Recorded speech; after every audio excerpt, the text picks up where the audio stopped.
नमस्कार दोस्तों, welcome to government exam info. तो स्वागत है आपका आज के वीडियो में। और जैसा कि मैंने आपसे कहा था कि हम लूसेंट की सीरीज़ शुरू करने वाले हैं, तो इसी क्रम में आज ये पहली क्लास है।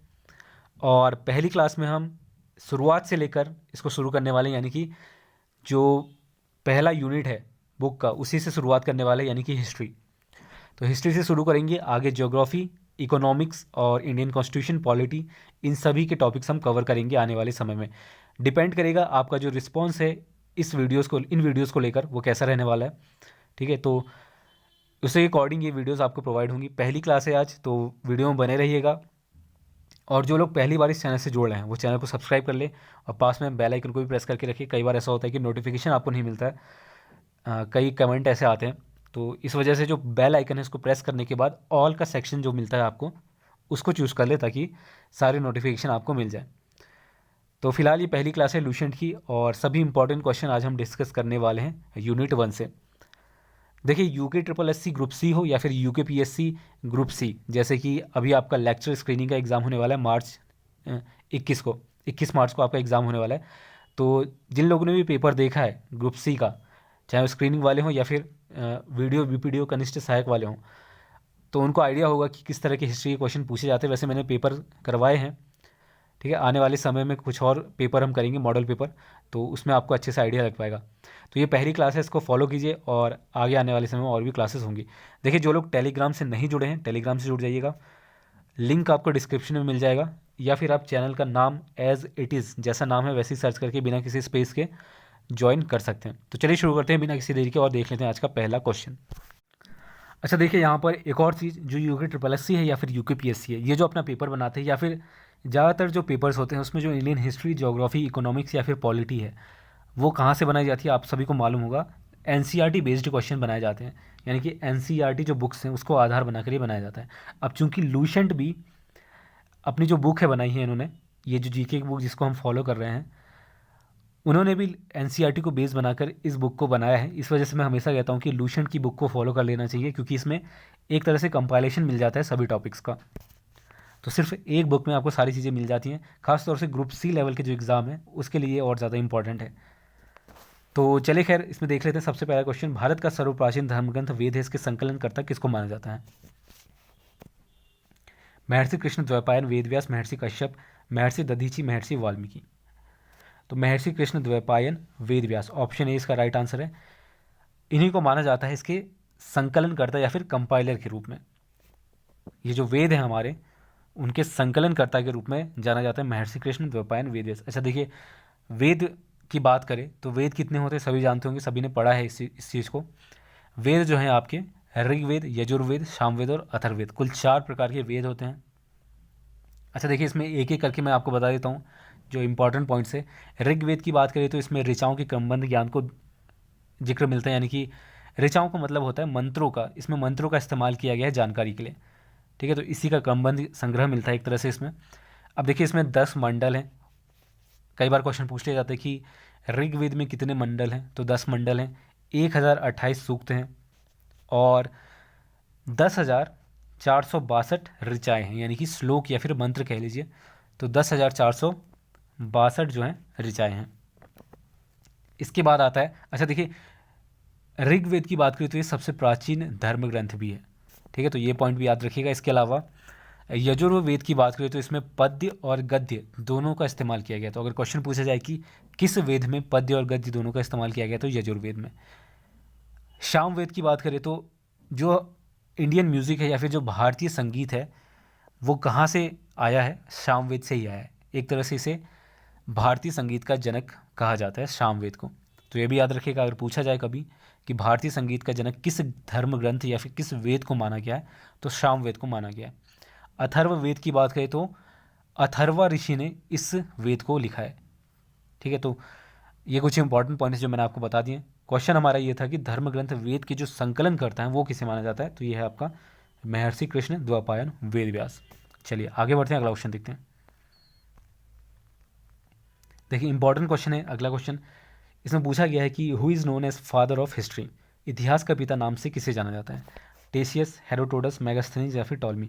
ये सभी जो हैं एक तरह के लेखक हैं जो कि यूनानी और रोमन लेखक हैं। इसमें से कौन है जिनको इतिहास का पिता नाम से जाना जाता है?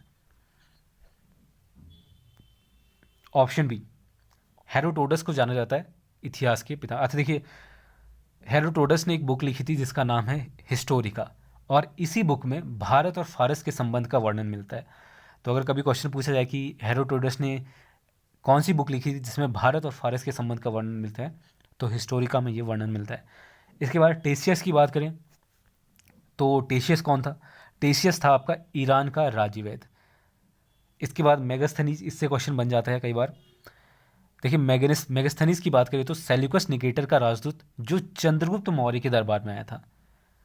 तो ये भी याद रखिएगा, अगर पूछा जाए कि चंद्रगुप्त मौर्य के दरबार में सेल्यूकस का राजदूत आया था, वो कौन है?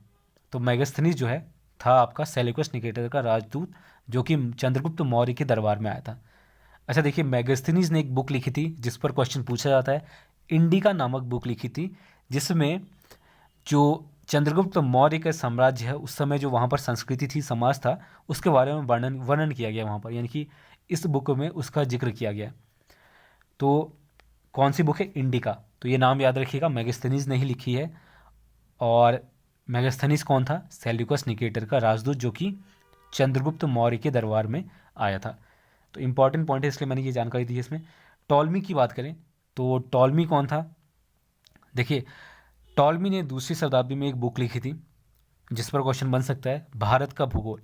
इस नाम की एक बुक लिखी थी टॉलमी ने दूसरी शताब्दी में, तो ये चीज़ भी याद रखिएगा। तो क्वेश्चन क्या था हमारा? इतिहास के पिता नाम से किसे जाना जाता है? हेरोडोटस को। ऑप्शन बी इसका राइट आंसर। चलिए आगे बढ़ते हैं, अगला क्वेश्चन देखते हैं।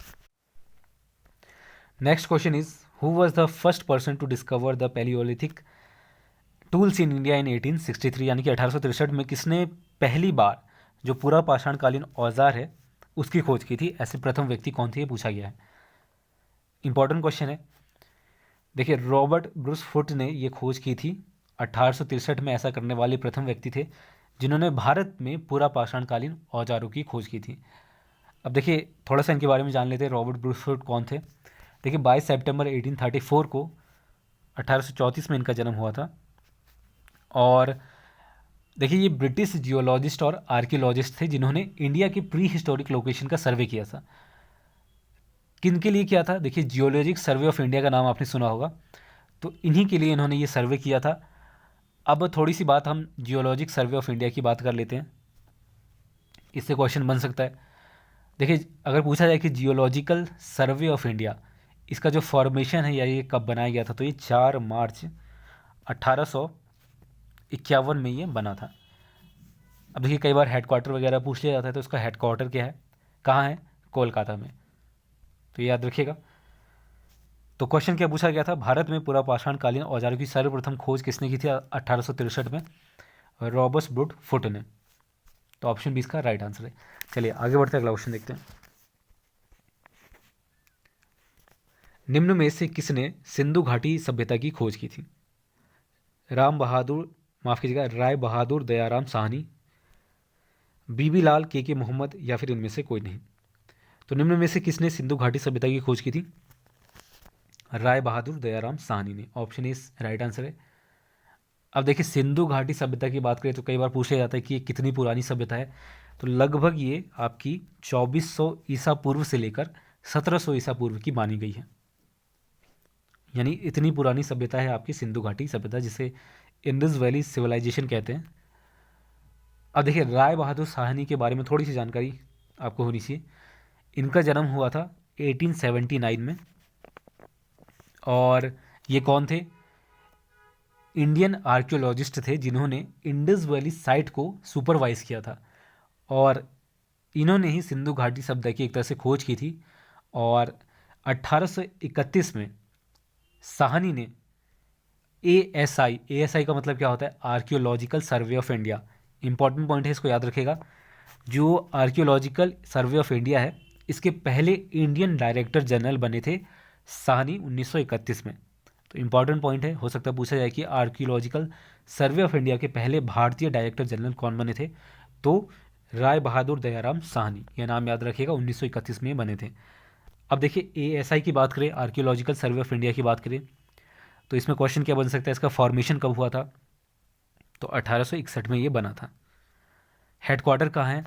तो इसका जो हेडक्वार्टर है वो न्यू दिल्ली में तिलक मार्ग के पास। ठीक, तो इसमें इसका राइट आंसर क्या है? सिंधु घाटी सभ्यता की खोज की थी राय बहादुर दयाराम साहनी। इन्होंने ही इंडस वैली साइड जो है इसका सुपरवाइज भी किया था।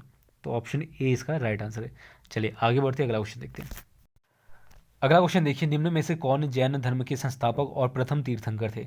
महावीर स्वामी, पार्श्वनाथ, अश्वसेन या फिर ऋषभदेव? तो कौन थे? ऋषभदेव जो थे वो प्रथम तीर्थंकर या फिर जैन धर्म के संस्थापक थे पहले। अब देखिए, कई बार ये पूछ लिया जाता है कि जो अंतिम थे वो कौन थे? तो अंतिम थे आपके महावीर स्वामी, जिनके बारे में आपने सुना होगा। ये आपके अंतिम तीर्थंकर थे जैन धर्म के। इसके अलावा इनके जन्म की बात करें तो 540 ईसा पूर्व में इनका जन्म हुआ था। कहाँ हुआ था? कुंडाश्रम, वैशाली में। तो ये भी याद रखिए। अच्छा, वैशाली अभी प्रेजेंट में कहाँ है? तो वैशाली अभी प्रेजेंट में बिहार में है। तो कुंडाश्रम, वैशाली में इनका जन्म हुआ था। पिता का नाम इनके सिद्धार्थ है, माता का नाम है Trishala.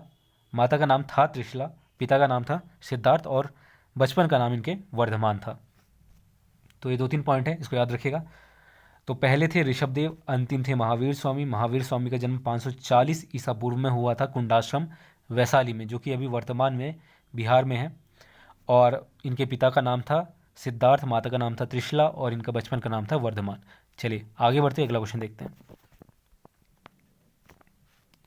Who was the founder of Buddhism? इसका आंसर आई थिंक सभी को मालूम होगा, सभी ने पढ़ा है। शुद्धोधन, गौतम बुद्ध, बिम्बिसार या फिर इनमें से कोई नहीं। तो कौन थे? गौतम बुद्ध जो थे वो बौद्ध धर्म के संस्थापक थे। गौतम बुद्ध की बात करें तो इनका जन्म कब हुआ था? 563 ईसा पूर्व में जन्म हुआ था। कहाँ हुआ था? कपिलवस्तु के लुम्बिनी में। तो ये बेसिक जानकारी आपको मालूम होनी चाहिए। कई बार ये पूछ लिया जाता है कि जो बुद्ध हैं, गौतम बुद्ध हैं, इन्होंने जो अपना पहला उपदेश है वो कहाँ दिया था? तो देखिए, सारनाथ में इन्होंने दिया था, ऋषिपत्नम में। और इनके पिता का नाम क्या था? शुद्धोधन इनके पिता का नाम था, और माता का नाम था माया देवी, और बचपन का नाम क्या था इनका? सिद्धार्थ। तो ये 2-3 इंपॉर्टेंट पॉइंट्स हैं, इनको याद रखिएगा। बौद्ध धर्म के संस्थापक थे गौतम बुद्ध। चलिए आगे बढ़ते हैं, अगला क्वेश्चन देखते हैं। नेक्स्ट क्वेश्चन देखिए, वामन पुराण में शैव संप्रदाय की संख्या कितनी बताई गई है? 2, 3, 4 या फिर 5? अच्छा देखिए, शैव संप्रदाय की बात करें तो शैव संप्रदाय में वो लोग आते हैं जो शिव की उपासना करते थे, भगवान शिव की। तो वामन पुराण में जो शैव संप्रदाय है, इसमें कितनी संख्याएं बताई गई हैं शैव संप्रदाय की? टोटल 4 संख्याएं बताई गई है। कौन कौन सी है? पाशुपत, कापालिक, कालामुख और लिंगायत। अब देखिए, इसमें से जो सबसे प्राचीन है वो कौन सा है? पाशुपत। इसके संस्थापक कौन थे? माफ कीजिएगा, लकुलिश। लकुलिश पाशुपत के संस्थापक थे। इस संप्रदाय के संस्थापक थे लकुलिश। और कपालिक की बात करें तो इनके जो इष्ट देव है वो है भैरव।